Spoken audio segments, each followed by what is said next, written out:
Well, hello, everyone. How is oh,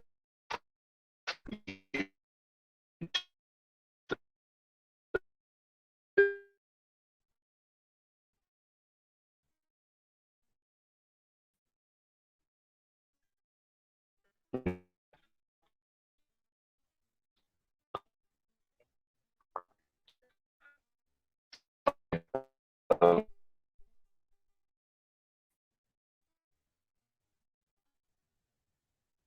and Maria says, "How you doing?" So, well, you wanna, you want,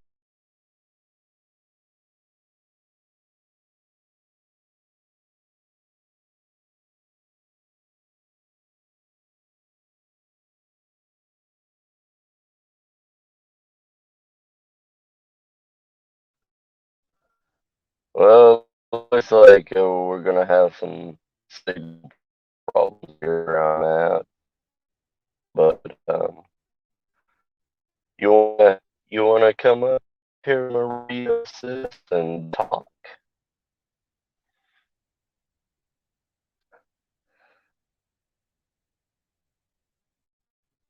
Yeah, here, I will.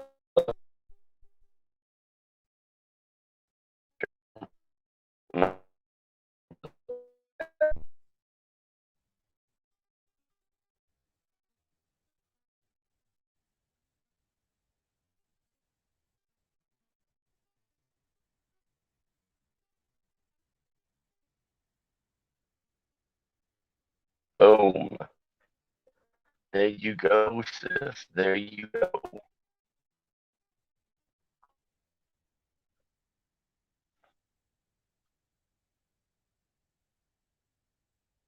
But uh,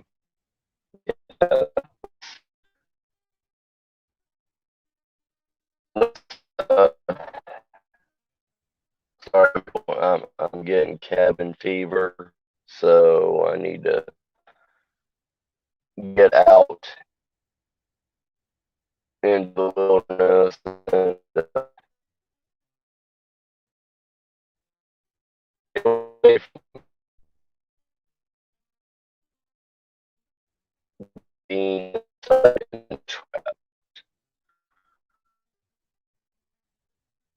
because it's not fun.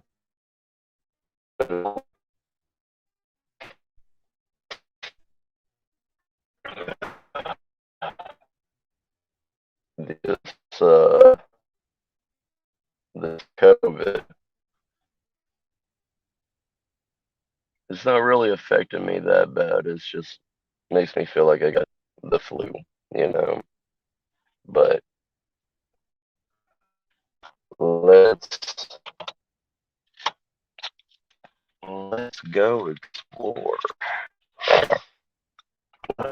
Sorry.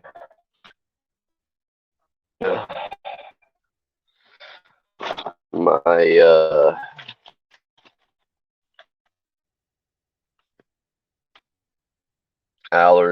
not allergies, but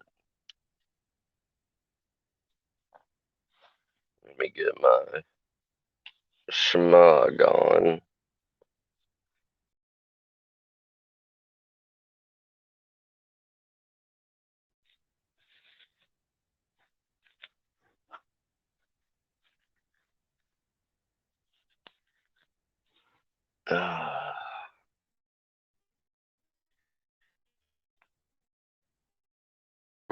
Let's go have some fun. What do you say? What say y'all? Uh, hello and hello to everybody that's coming in. I'm getting. Hey Celtic, how you doing, brother? I'm trying to over this wonderful sickness.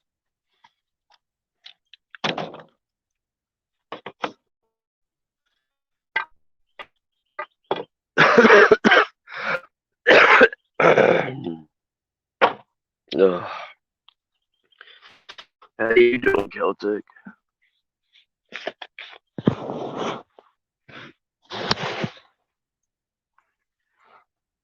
I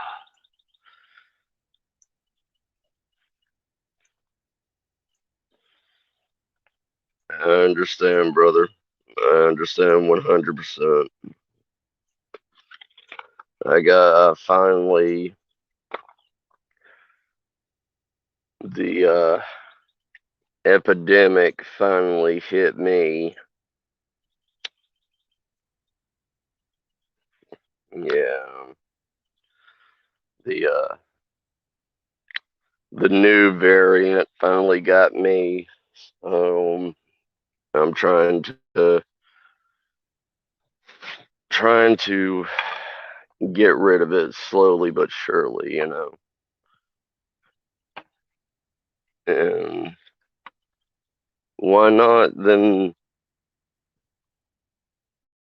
be out here in nature, you know?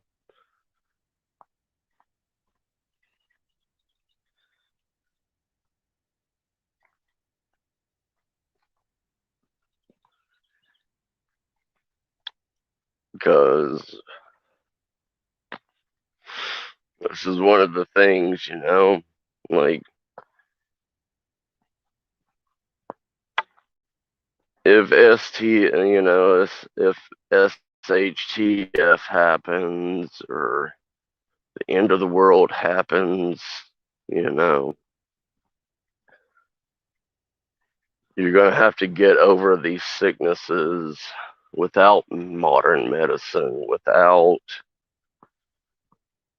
That's why they tell us preppers and survivalists and everything to be 100% all the time, on top of our game, because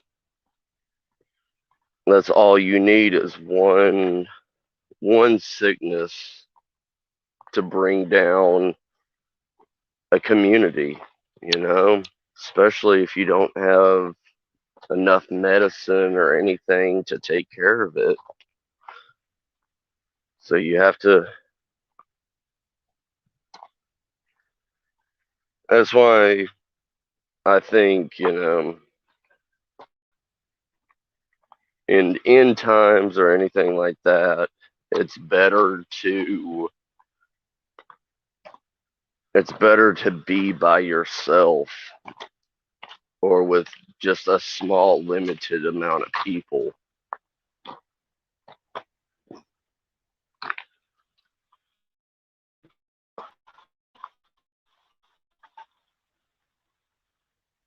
because you don't need. Right. Yeah, but even with that stockpile, it'll run out. Then you have to start going with natural remedies, that our forefathers and everything created throughout the years.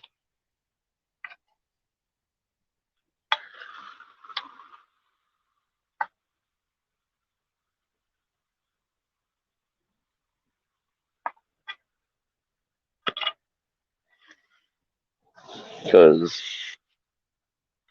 there's only so much you can stockpile for so long,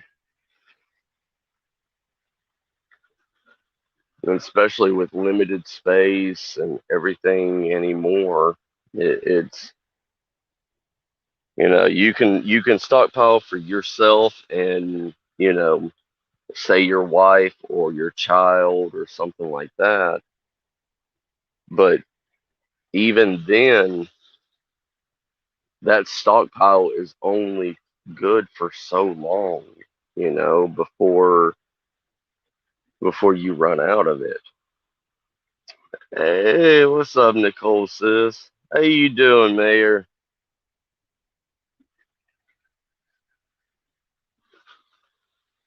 Welcome, welcome, welcome. Let's flip y'all around so y'all can see this beautiful area that I'm at.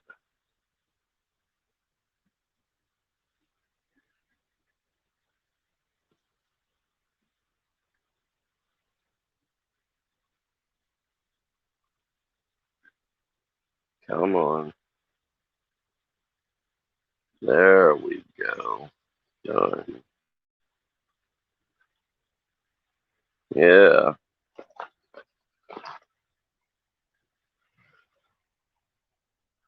The one resource that'll either make you deathly sick or take care of you.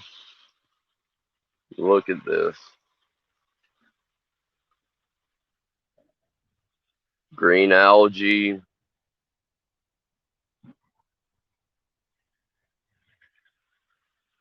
This is what happens when natural resources are so close to humans.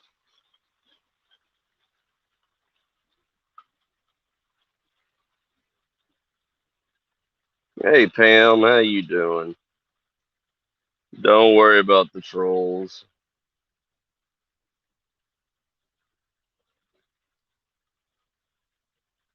Look, there we go. I ain't in the mood to mess with them. Usually I'd have fun with them, but not today.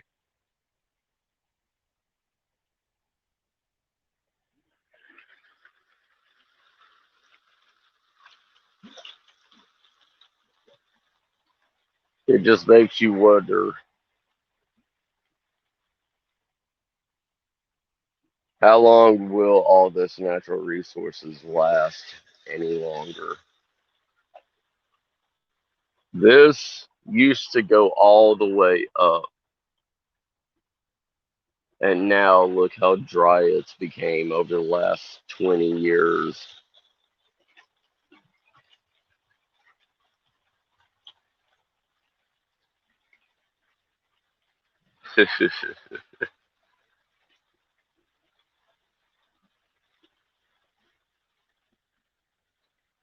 Yes, ma'am.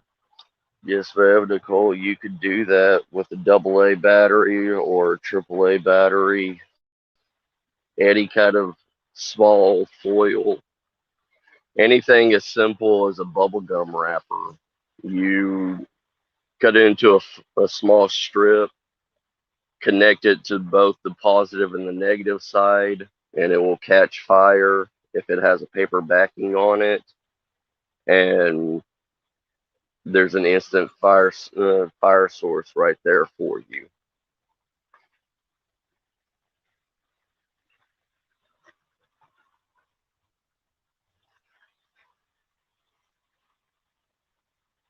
Hmm. At least pure drinking water is going and disappearing very fast. And along with those natural resources, the food sources that are in this water are going to disappear also. You're going to have to go farther, and you're going to have to walk longer, or, farther reach out to be able to fish. Because even in the pioneer days, wild wild game was hard to come by. And in the pioneer days, hardly there was a not even a quarter of the population that there is today. So wildlife will not be around much longer, especially with the way grocery stores and everything are running out of food lately.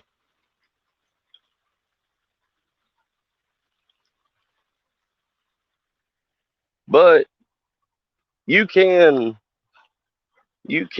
eat green algae.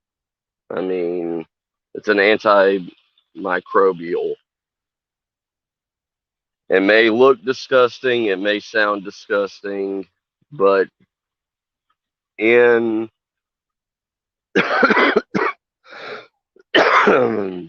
in a dire situation, you can eat that. It's a form of seaweed. It's not as nutritious as seaweed would be, but you can eat that.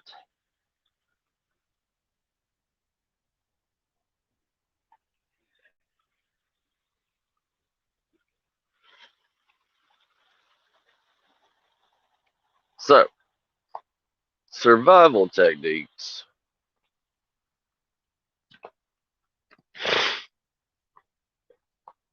Any of this is usable tinder, but it also depends on what type of season. It depends on a lot of circumstances in the area that you're at. These seed pods, dried out, they can be eaten.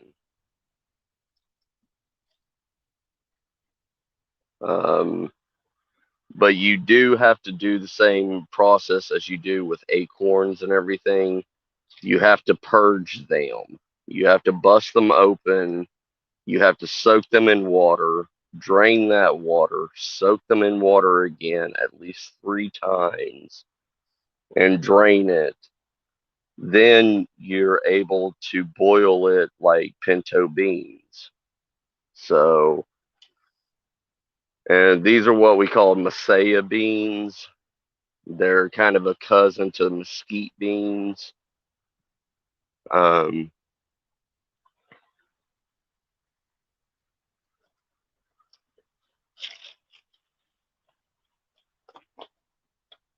Let me show you.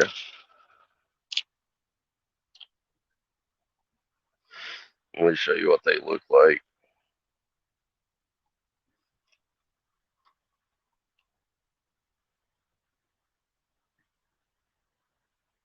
Oh,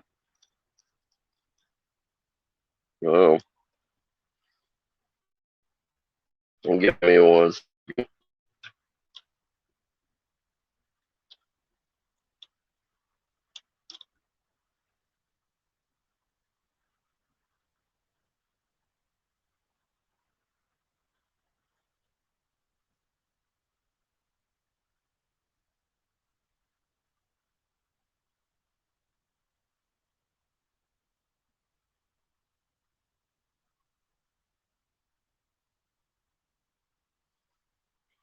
So, those are Masaya beans. The pod seeds look like this once they're dried out, and you can eat these, but only after they've dried out. After their shells look like this, they're brown on one side and red on the inside, but then you soak them in water. So these are going to go back into nature and grow another plant.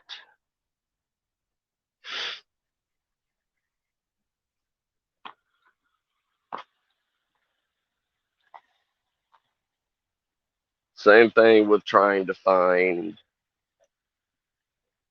crawfish. Crawfish are a natural resource in a lot of these streams. Um,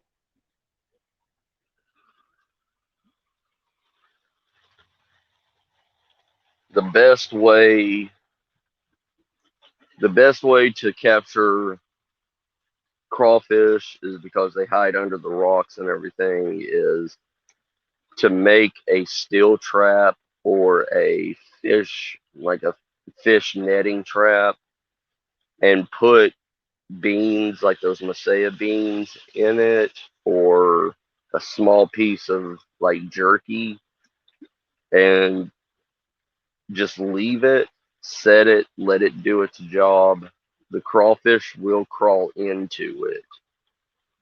And in about 2 hours to 3 hours, you'll have probably about 20 to 30 crawfish in there. But you want to find enough of a depth in this that you don't want running pools of water for crawfish, because they don't stay near running pools. They stay near the stagnant pools so they can, you know, prey on minnows and other insects. Um, so somewhere in between here, you would set your trap down, put the bait in, set it, leave it, walk away. There's no sense in burning more calories or anything actively hunting, because crayfish take shelter, and they believe that that trap is a natural shelter for them to hide in, and also with a food source. Yep. Yes, Mayor. Yes.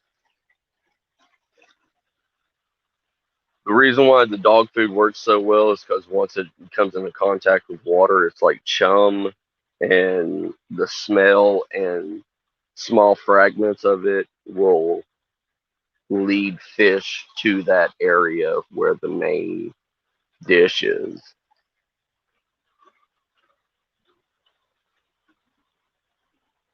But anything like this, you don't want to set a trap out, because it's too fast of moving water, and none of the actual smaller like crayfish or anything like that will go into it, because it's too rough of waters for them to handle.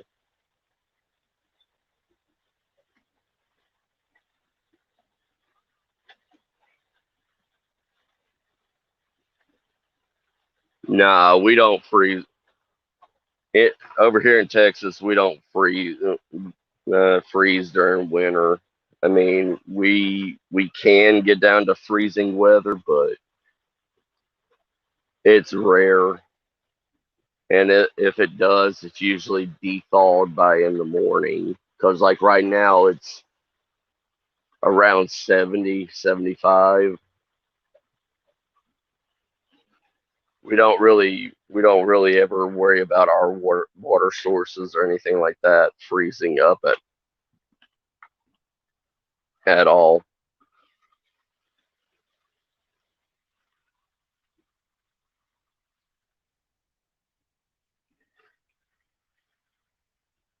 Let's see what else that we can find out here that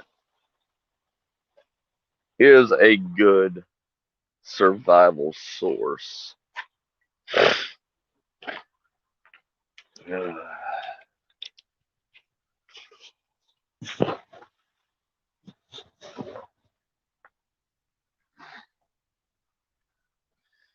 Oh, I'll get my walking stick and my jug of water.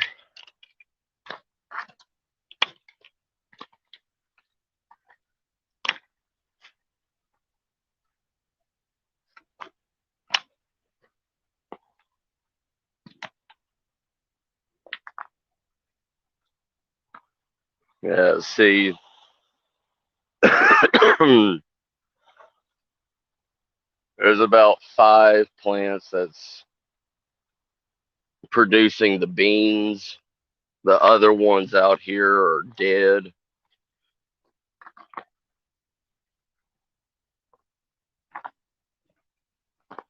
There's a 6th plant.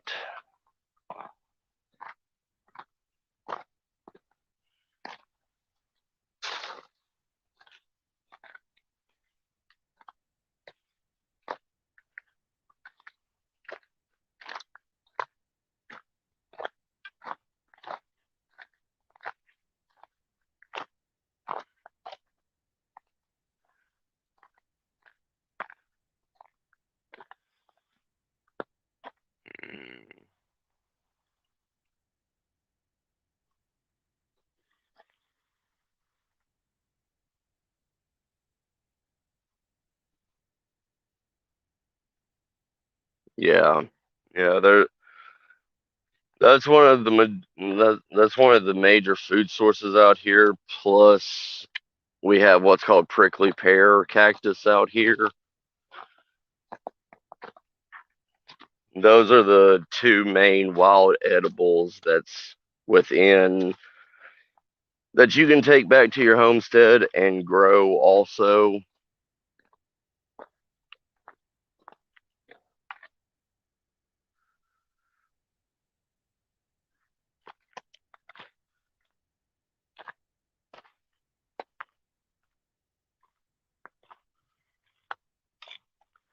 Let's see, here's a little wade pool right here.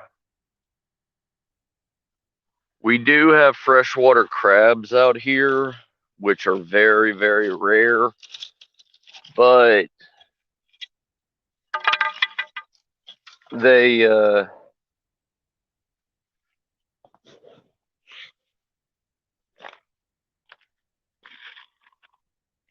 they it's a it's a good food source also.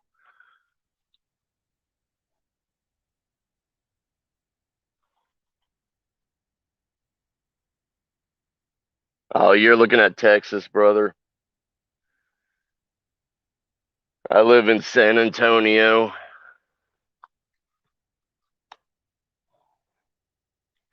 and this is called Nichols Landing, which is a offshoot of the Guadalupe River.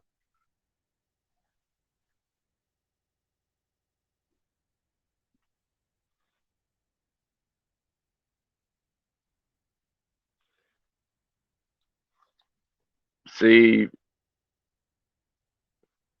see that there's hardly any wild, there's hardly any fish in this water. There's so many bugs flying around and nothing jumping up to try to catch it or swimming around or anything because it's too hot. So all the fish usually stay in shaded areas.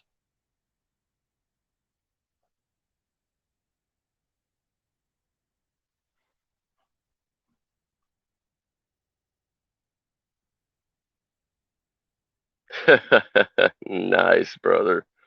Hey, Cassie, sis, how you doing? Hey, Nightmare, how you doing? Yeah,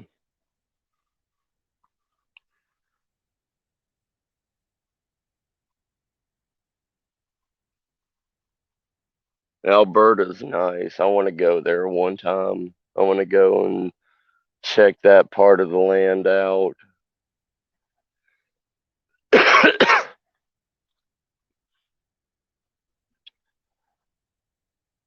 But yeah,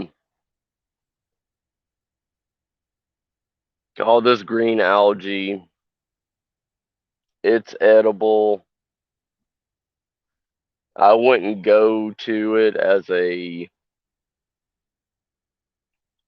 an instant source of food because even though it's algae, it does hold um, bacteria. It does hold, you know, remnants of anything that's been anything that's dead upstream. Um, it it can cause dysentery. It can cause cryptosporidia, stuff like that. But if you boil it, I mean, that's the one bad thing about algae is if you boil the algae, it loses all its nutrients. So you either have to eat it fresh out of the water or don't touch it at all. Thank you, Nightmare.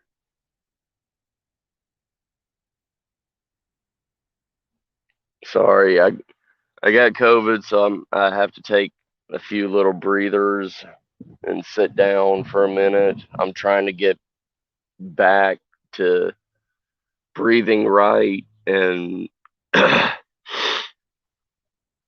handling things right.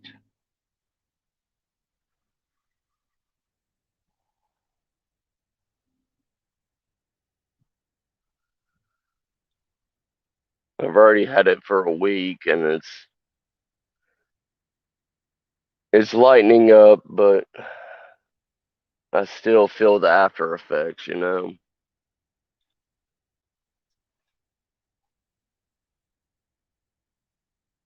And it doesn't matter where you are in a survival situation, there is man-made items all over the place. See, like right in front of us, there's a stick that's hanging, and it's hanging because there's fishing line connected to that tree. So right there is a reusable source to help you in a survival situation. Same thing with that black plastic bag. You can do what's called distill. You can solar distill water with that black plastic bag. If you put if you had like a sandwich bag or something like that that's a clear plastic bag and you wrap it with the back side of it with that black plastic bag and put it in the sun for 3 hours, the heat will reflect through the plastic bag onto that black and heat up the water, and you'll be able to drink it in 3 hours instead of having to boil it or anything like that. Thank you, Mayor. I will. That's why I'm getting back out and everything so I can build my body back up.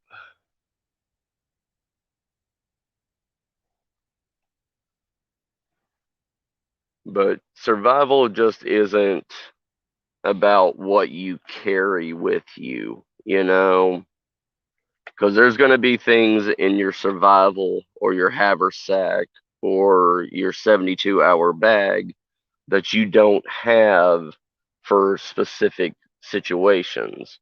So you will have to use your common knowledge to be able to survive in a lot of situations. Um,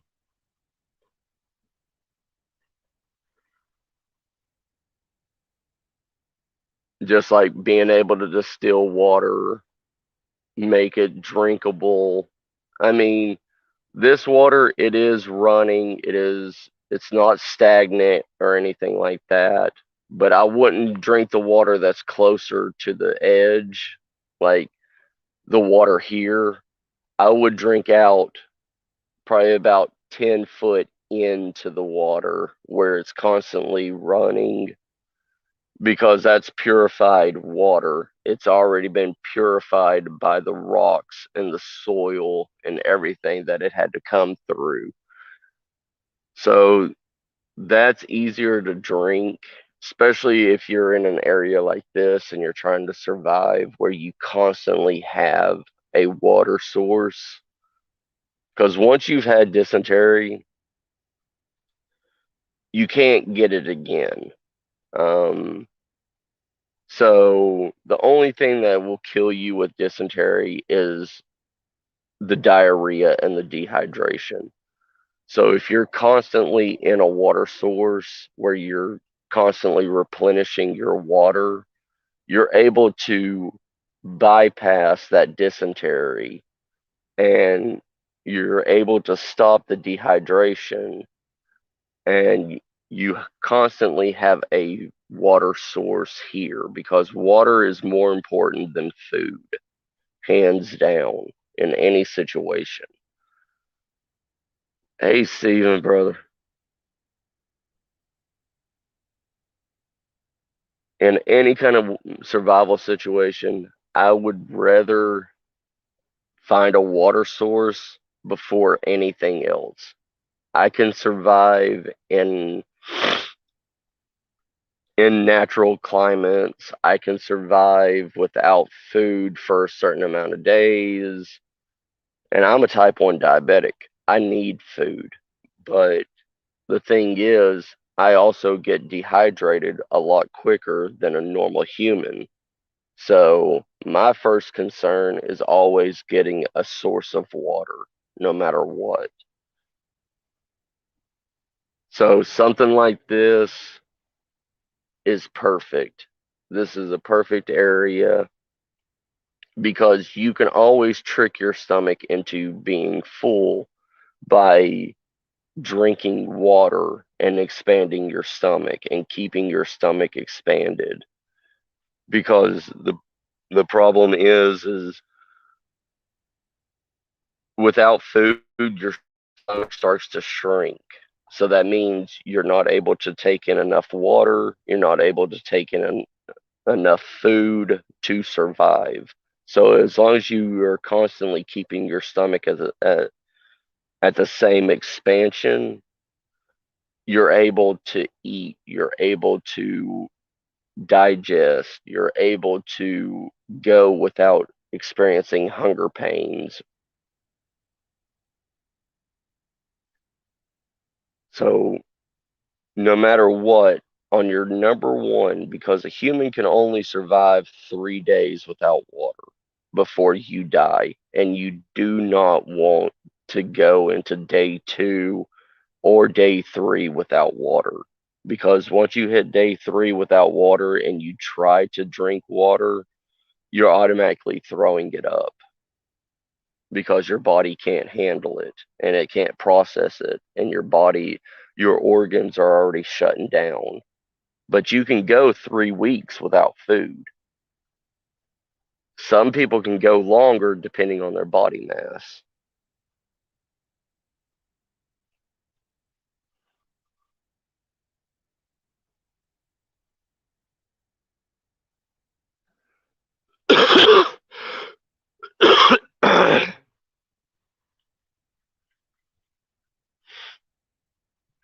And always don't rely on wild animals.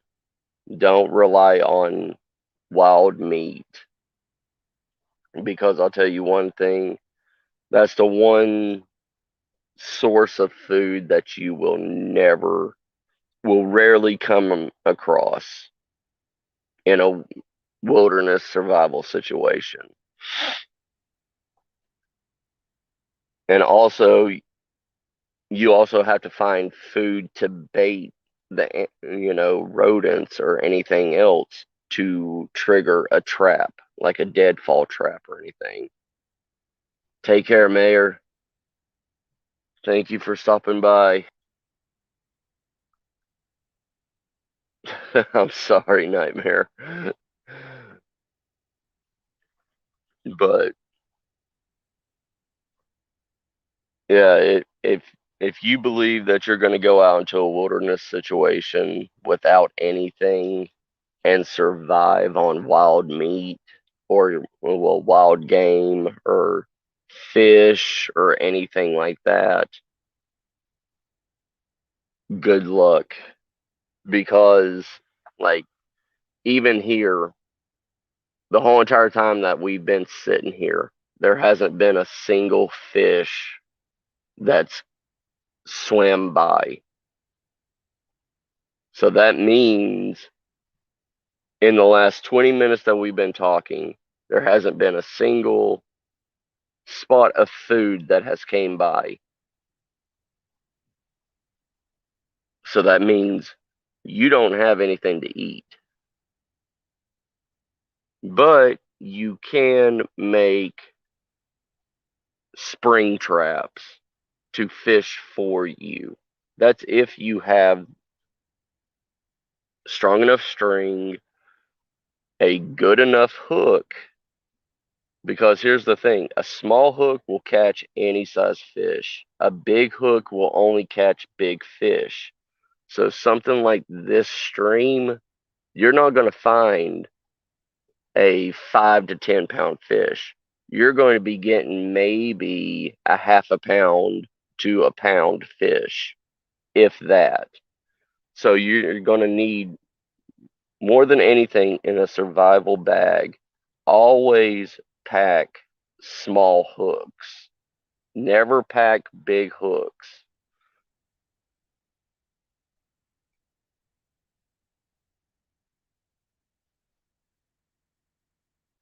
See, that's one of the things too, Stephen. I was like that. I was afraid.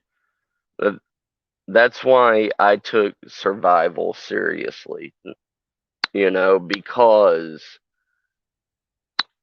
I'm a type 1 diabetic. I'll get weak.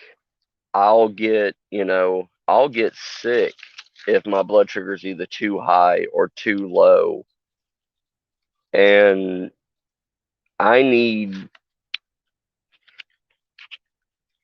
I need to be able to train my body to eat with lower calories. I need to train my body to eat with no calories. It's because there's going to be a day or a time in this world where food isn't going to be around the corner. It,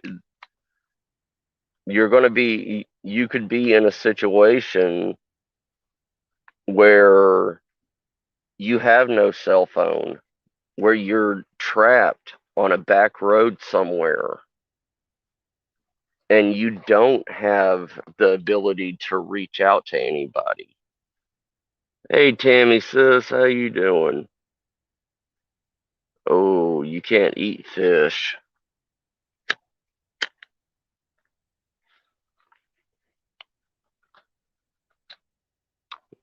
That's a that's horrible. If See, health problems like that, you can't eat certain items.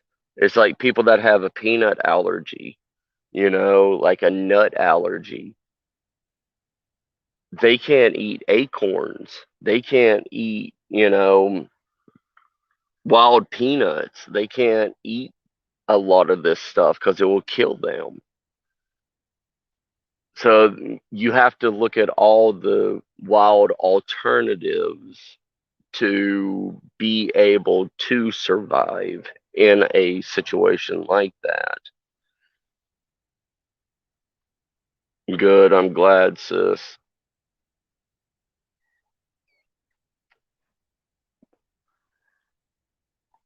And that's one thing I tell people also. If you have a medical disease, like a medical problem, if you have to take medication, make sure you pack that medication in, get an extra couple of pills, get an extra couple of whatever that you need, and put it into your survival bag. Put it in, because you trying to survive, and you have, say, a heart problem, or you know high blood pressure or diabetes, and you're insulin dependent, and you don't have any of that with you, you need you need that medicine with you. You need to buy an extra vial of insulin or something to be in your survival kit, to take with you at all times, because you may be, you may be one of the world's toughest people, but once you get out in the wilderness and you don't have that medicine, you might as well sign your death wish right there, because you don't have your medicine. Hey, Mike, how you doing, brother?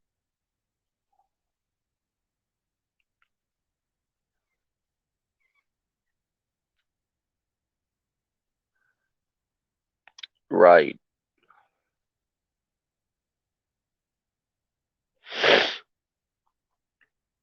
and see, hey David, how you doing, brother? But those are the things that you have to plan for. You have to be able to get it or find an alternative to your medicine that you can buy over the counter or something like that that you can put into a survival kit because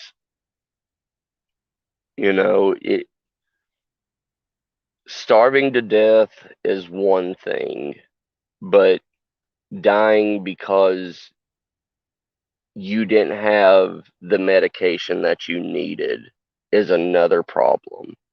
You know, it's the it's like the double-bladed knife theory. One side can cut you and not kill you, but it can hurt you. But then the other side of it is something that is going to be traumatic to your survival.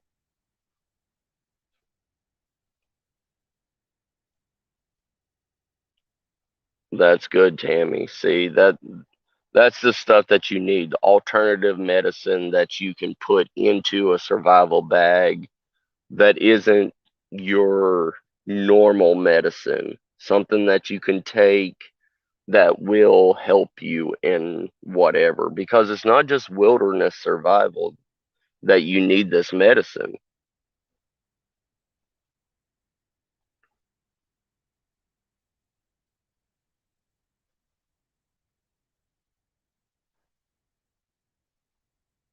I got you, Mike. Yeah, that happens a lot, brother.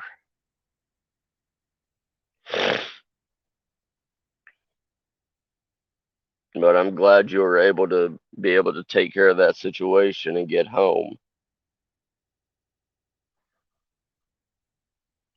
But yeah, always make sure that you have your medicine with you, no matter what. I mean, because it's not just, like I said, it's not just wilderness survival. Wilderness survival isn't the one thing that kills everybody. Yeah, there's a lot of 411 cases and stuff like that, but most people, like in other countries, like in Sweden, stuff like that, where they get trapped because of snow, and they're trapped in their car, and no rescue vehicles or anything can get to them. So you have to have that backup medication and whatever inside of your car. What's up, Shire brother?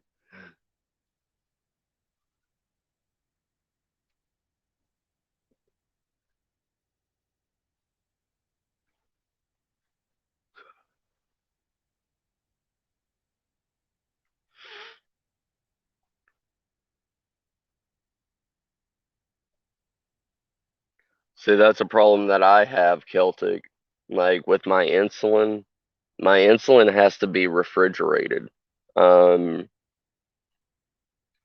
it depends on the situation that you're at. Um, like me with my insulin, I have what's called a 72-hour cold pack. And the 72-hour cold pack is a emergency pack that I put into a kind of like a igloo cooler. Um, it's also it also has Mylar inside of it.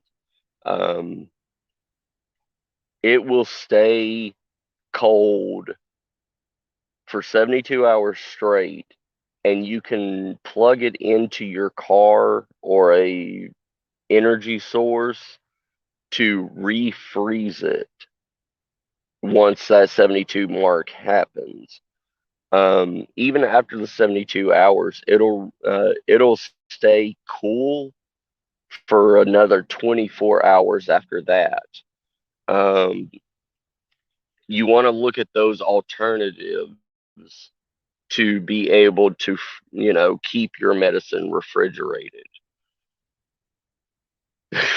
I'm sorry, Shire, but there's a lot of alternatives out there for cold medicine.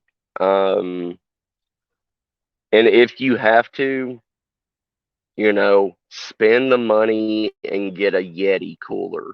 It's the name brand Yeti. Um, those they actually have a off-grid camping cooler that takes three AAA batteries, and it'll stay cool, and it has a like a fan motor in it to keep the contents inside of it nice and cold. I mean, it's like $200 for it, but it's well worth that price. Yeah, Yeti is a great brand.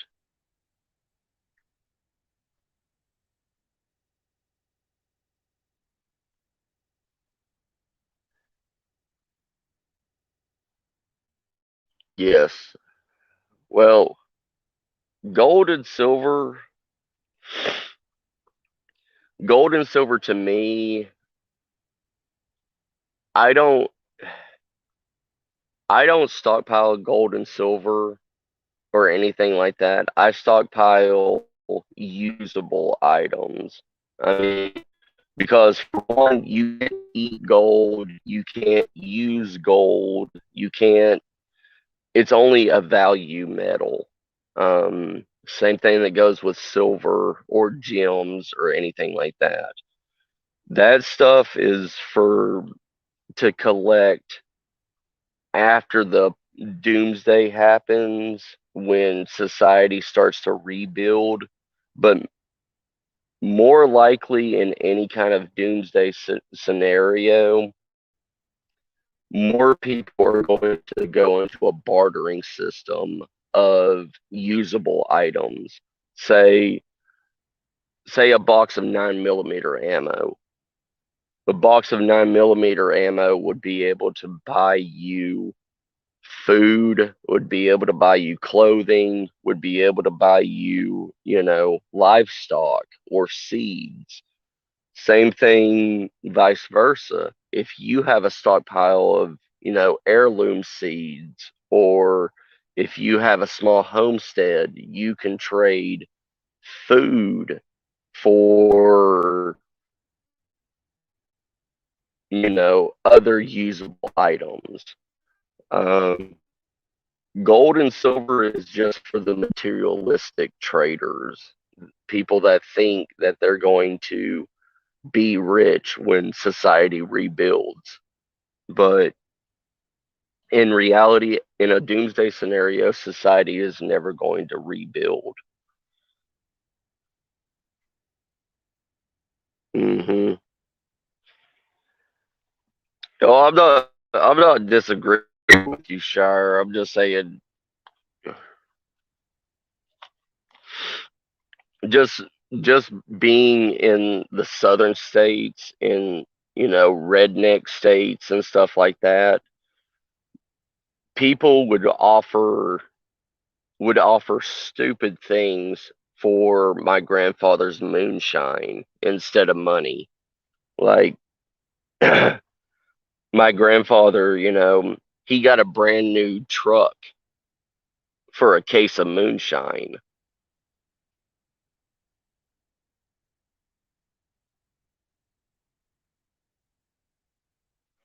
It's one of those things. It depends on the person that you're dealing with.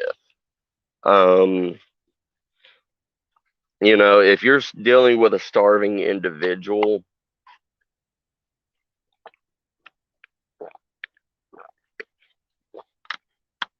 if you're dealing with somebody that's starving and they have something that you need, you could trade them an MRE for say a set of brand new army boots or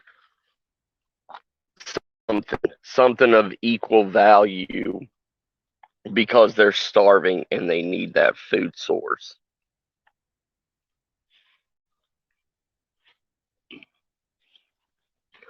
But then, you may run into a barter situation to where they already have food, they have clothing, they have this, but they need, something of cash value. It's because society has been spoiled on that thought process of money can buy anything. How you doing, Midnight brother?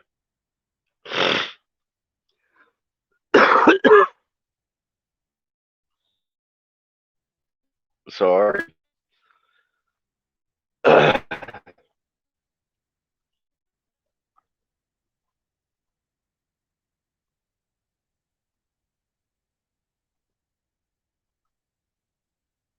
But I know nobody in the world will turn down a a free meal for an item that they don't need. You know what I mean?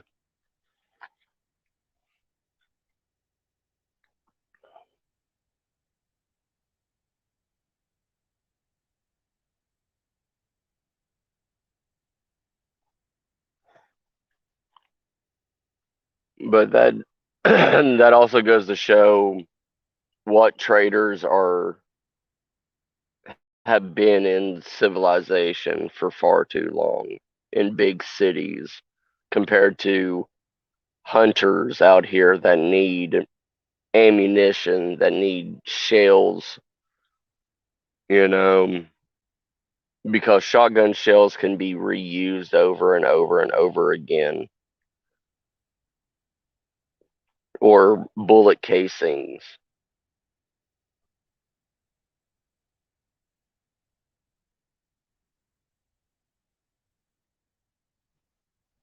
Right. Oh yeah. I mean,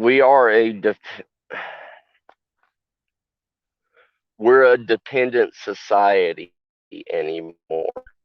We depend on technology to do everything for us.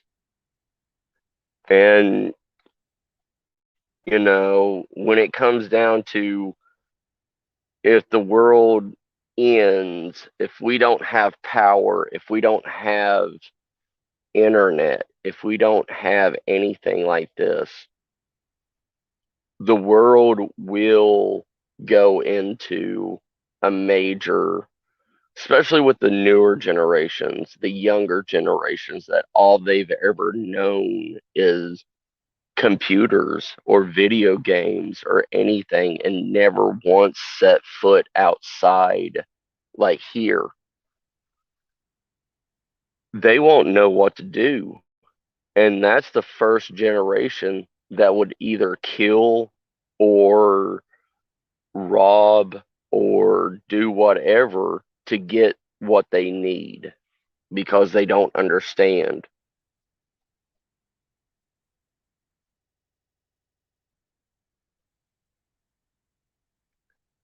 Okay, Tammy.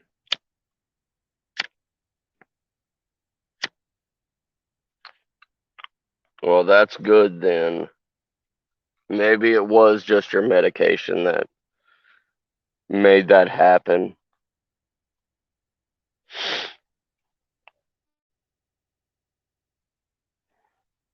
But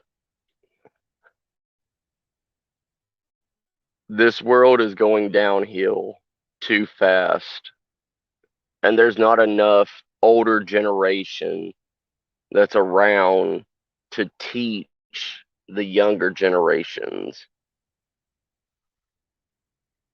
about the past, about the way civilization was 200 years ago. Hey KY brother, how you doing?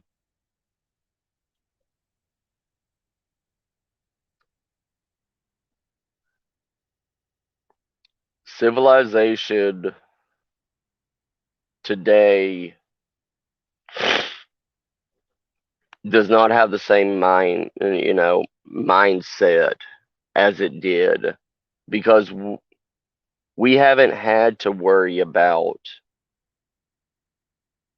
another, depression. We never had to worry about another dust bowl. We see it on the news happening in other countries, but, you know, major first world countries don't have to worry about that until now.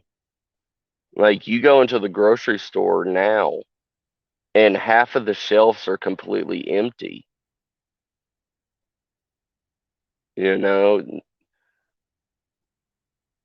people think, oh, we can just go to the grocery store and we'll have our next meal, or we'll go down to McDonald's or whatever fast food chain there is.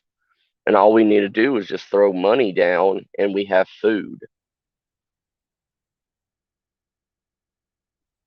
They don't know anything, and we overuse terminologies like I'm starving or, you know, I'm in pain. Somebody cuts their finger on a paper cut, and that's the worst thing that they've ever felt in their life.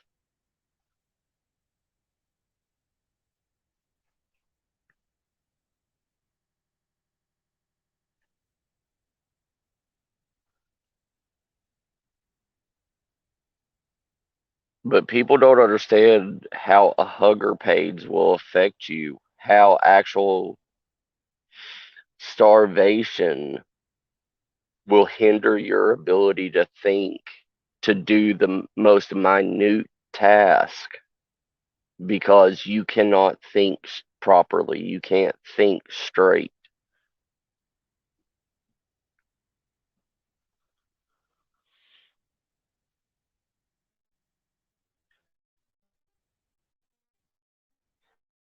It's like everything that's in this little bag right here can survive me. First off, I have a mag bar. Every one of my survival kits has a magnesium bar and a ferrocerium rod to it. Even if I lose this ferrocerium rod, as long as I got this mag bar, I can start a fire anywhere. I can find a broken lighter that just creates sparks. As long as I can make dust out of this and put it in underneath tinder, I can make a fire. A basic, just a basic saw like this. It's a 3-inch blade Camillus saw with a lock back on it. This will cut through anything that I need that's 2 inches long, and I can process any kind of wood I need to make a fire.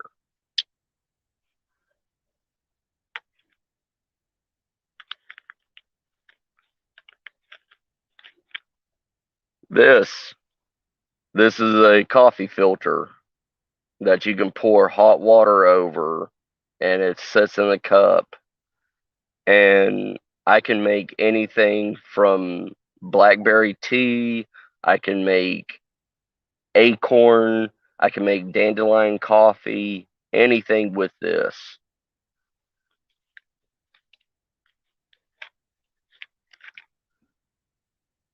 I have a gathering bag, which is also considered a meal bank bag. A meal bank bag is kind of the predecessor to water filters. You scoop up water and it goes to one of the edges and it drips through. And it's made out of uh,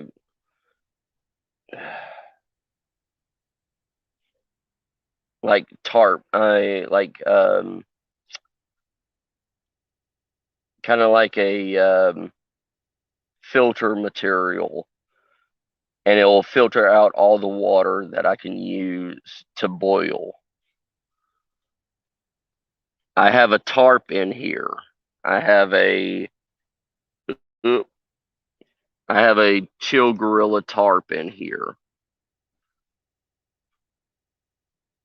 I have 3 packs of sopa soup in here. Sopa soup. It's tomato based elbow pasta like soup mix. I have 3 of those in there.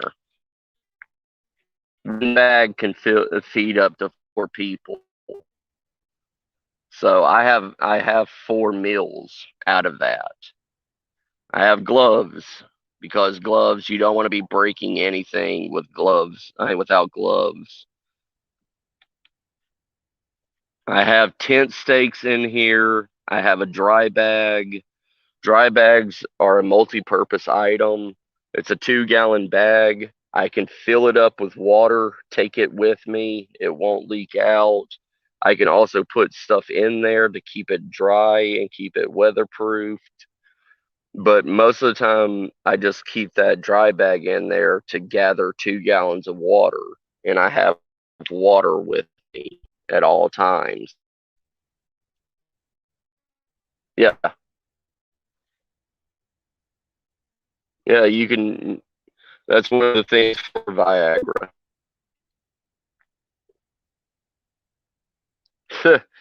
Nah. Then I always carry like 4 blades on me. This is my scout knife. So yeah, it's dirty because I use it a lot. But this scout knife is made out of carbon steel also. So if I need to, I can strike a sharp rock on the spine of it right here, and I can create fire. And that goes with my magnesium bar.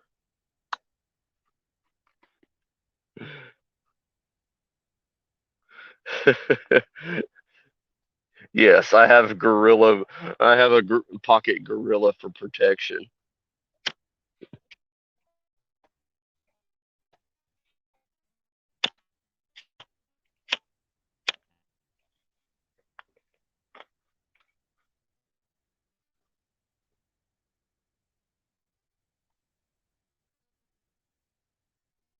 You're welcome, sis.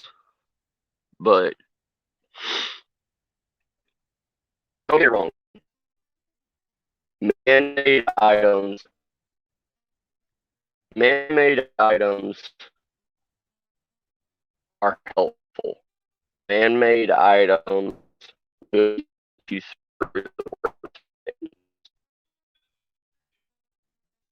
but also you need to learn what nature can give you also to help you compensate for what you don't have in man-made items. It's a this for that kind of situation. I mean, there's only so much room in this small little, sling bag that I carry. So the things that I have 200 foot of rope in there. So if I cut that 200 rope in certain amount of things and everything, that means that rope length is only good for that one uh, situation that I cut it for. So if I need longer rope or anything, I'm going to have to substitute it with either vine or the river and everything. There's called rope lead.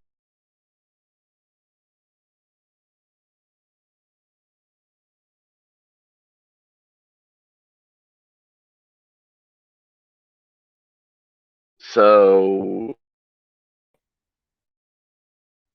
right there, you need to learn what nature can give you and what you can pull out of nature to help you.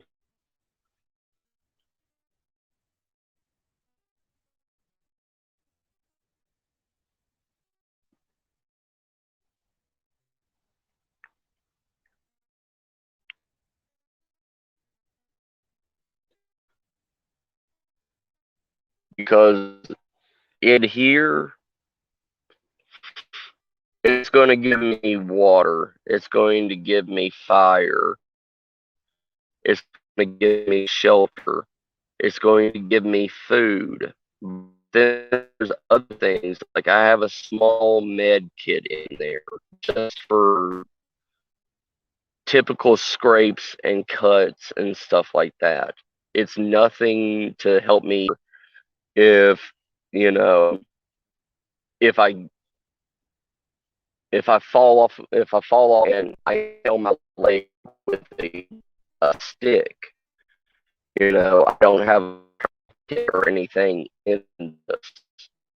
So I'm going to need other things to help me create a tourniquet, create a splint, create a way to get out of the situation that I created against myself.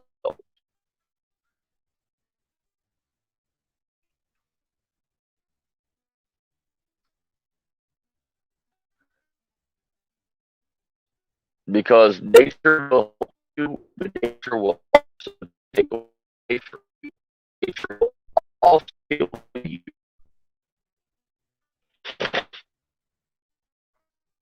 Nature, you know, there's there's creatures at night that will sting you, that will, poison you. There's snakes that will, you know, that can kill you with one bite. And it even there's here that still carry the body. And if you don't completely cook off all its hairs, it's not. I call them weekend, hobbyists, bushcrafters, weekend survivalists that come out here to learn the ancient techniques and stuff of our ancestors. But always that doesn't always work. It's a good idea to have it, but until you've literally made a bow drill and you've sat for 6 hours trying to make an ember with a bow drill just to have that small little ember go out from a gust of wind or a droplet of sweat coming off your brow. That's the worst feeling in the world. It's easier having a source. It is trying to do what our ancestors did.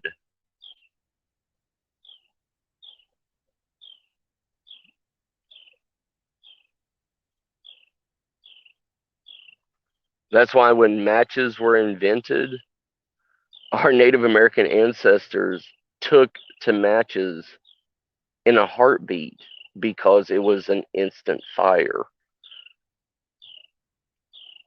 Because they knew how hard it was trying to make a hand drill or a bow drill or friction fire out of bamboo.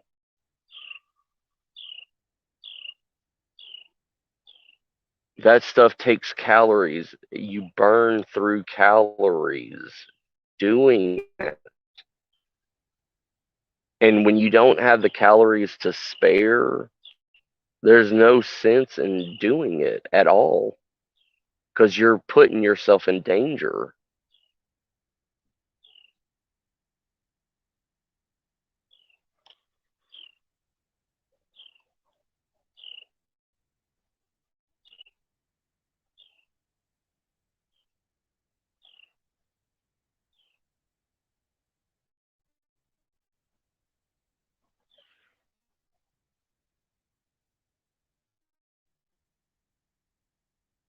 Right, Stephen? Well, it's the same thing with, lighters or anything else. I mean, even bow drills. I mean, if a bow drill gets wet, it's useless too. But the thing is, it's easier to strike a match or let it dry out than it is spending 6 hours to create the heat momentum to create just a small ember. I mean, even with a match, if it dries out, you can strike it and it's ready to go.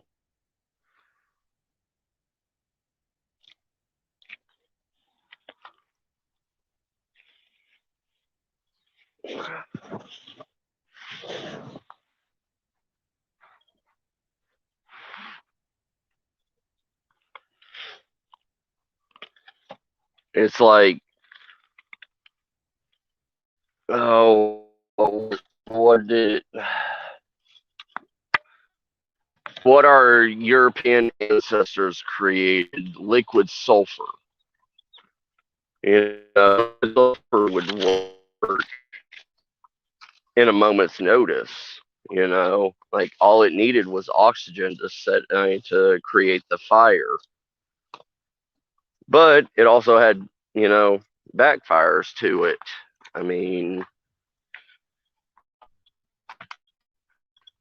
if it poured out into your bag, it would catch your bag on fire.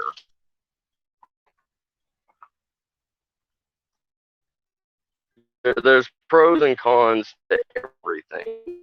It's perfect.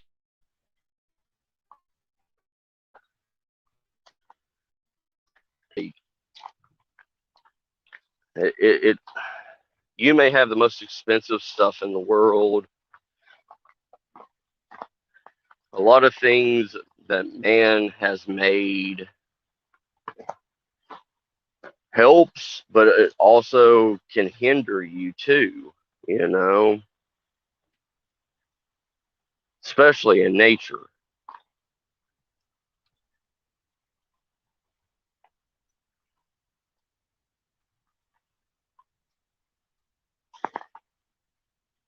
Nothing nothing ever will be perfect, but it's more of a peace of mind knowing that you have something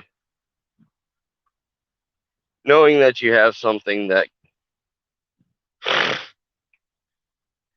can and will help you.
Sorry, everyone.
Hey, CR, how you doing, brother?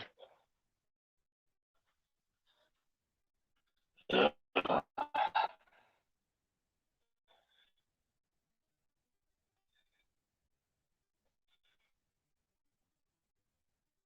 right, let me turn this camera around.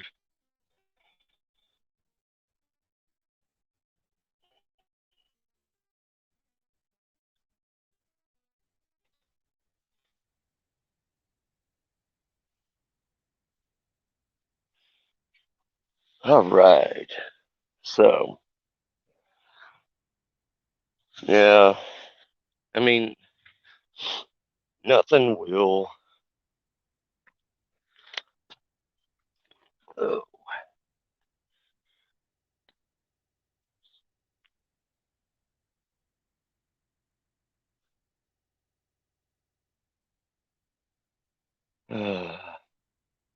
so, how is everybody doing?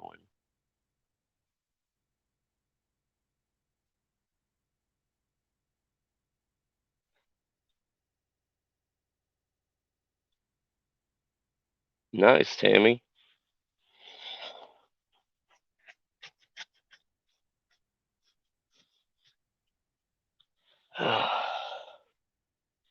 Oh, my hair.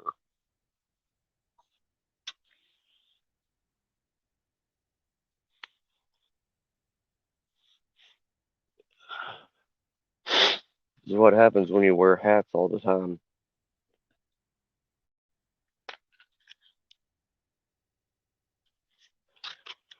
But yeah, like I said, I mean, nothing's 100%. I mean, you may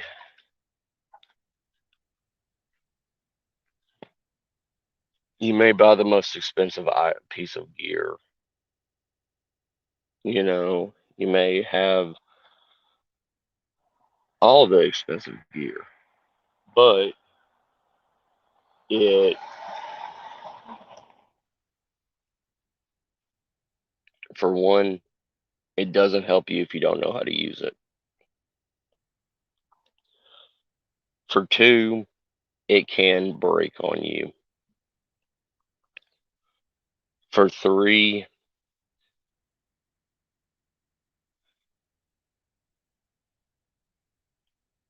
you may need to buy other things for it to work.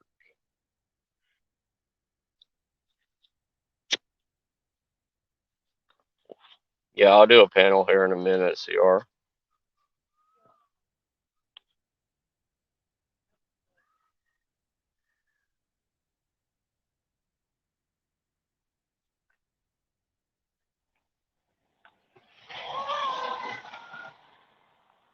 But that's how it is with everything.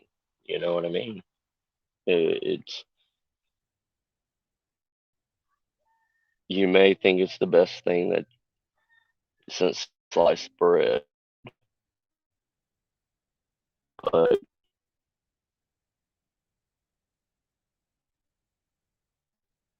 if you don't have the skill or the knowledge to use it, it's useless in your inventory.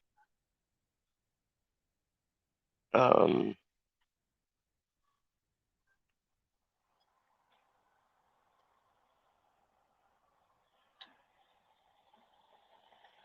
but that goes with everything. That goes with that goes with wild edibles. That goes with making things from nature. That if you don't have the skill set, or if you haven't used that skill set for so long, it's useless to you. You may you may have went through every training or whatever, and when push comes to shove, that one piece of information that you needed, you forgot it. So that whole entire training and everything that you needed for that one scenario is against you now, because your lack of using it, or the because we're human, we cannot retain every piece of information that we've learned forever. Right. Yes, they are. Yeah,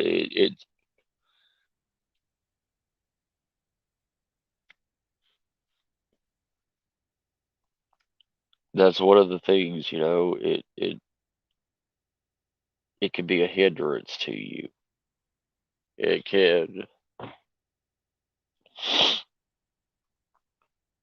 instead of helping you, it can hurt you. And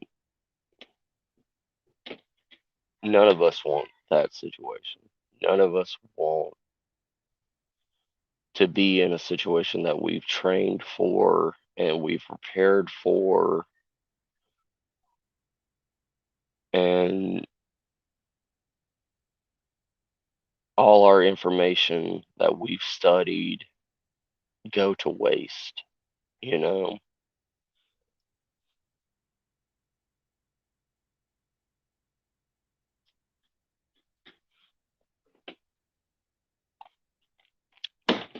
because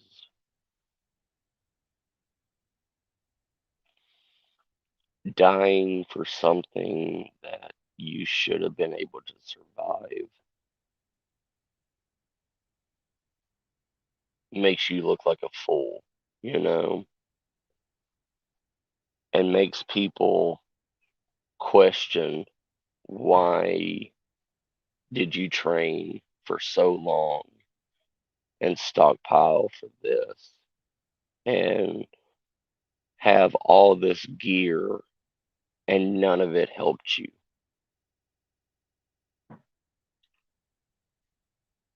That's why preppers and stuff get made fun of all the time,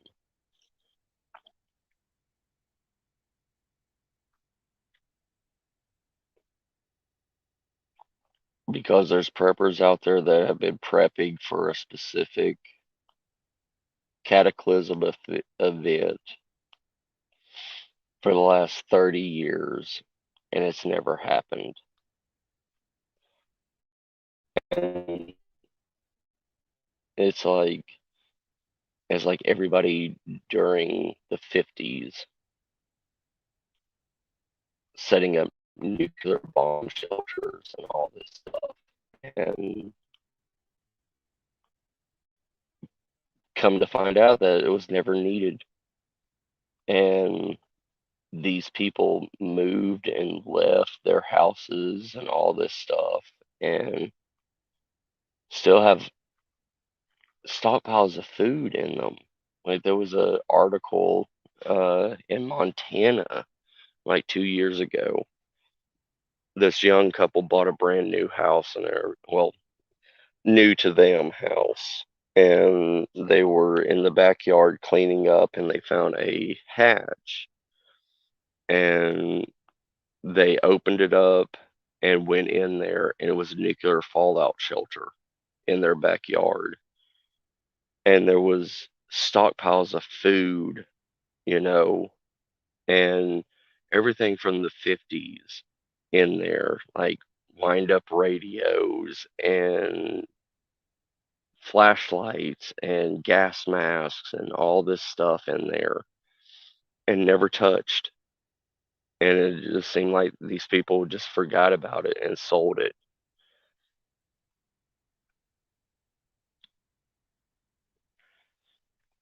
Oh, it does. But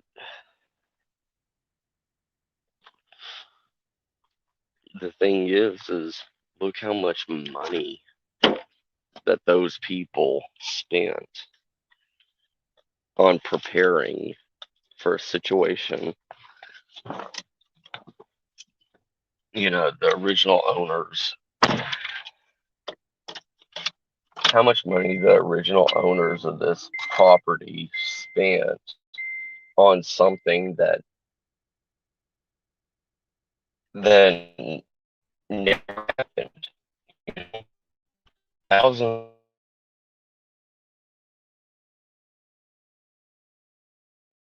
of us, but it seems more and more now that it's easier to pile. It's easier to do than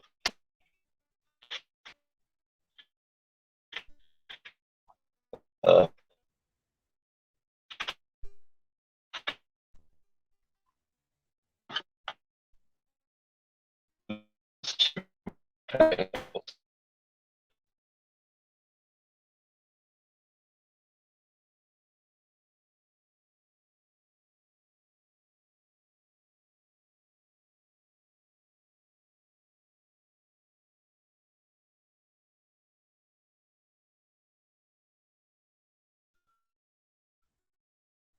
I'll make their stream soon. Take care, everybody.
Okay. So,